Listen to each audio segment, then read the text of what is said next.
Welcome back. Nidadavolu RTC డిపోను అభివృద్ధి చేయాలని, కాలం చెల్లిన బస్సుల స్థానంలో కొత్త బస్సులను అందుబాటులోకి తీసుకురావాలని నిడదవోలు ఆర్టీసీ సౌకర్యాల సాధన పోరాట కమిటీ కన్వీనర్ జువల రాంబాబు డిమాండ్ చేశారు.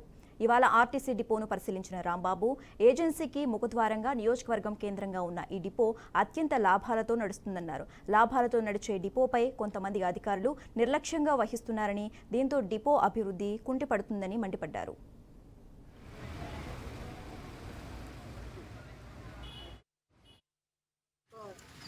సర్వవేగంతో అభివృద్ధి చేయాలని చెప్పేసి నిడదవోలు డిపో సాధన పోరాట సౌకర్యాల కమిటీ ఆధ్వర్యంలో మేము డిమాండ్ చేస్తున్నాం.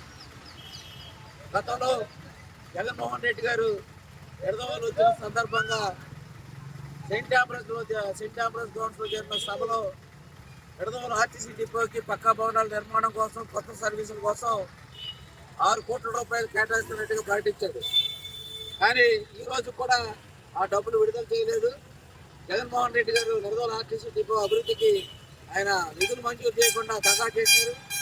మరి ఇప్పుడైనా నూతన ప్రభుత్వం వచ్చింది కాబట్టి, అలాగే మనకు మంత్రి గారు కూడా ఉన్నారు కాబట్టి దుర్గేష్ గారు ఈ నిడదవోలు ఆర్టీసీ డిపో అభివృద్ధి మీద గట్టి చర్యలు తీసుకోవాలని, పక్కా భవనాలు నిర్మించాలని చెప్పేసి మేము డిమాండ్ చేస్తున్నాం.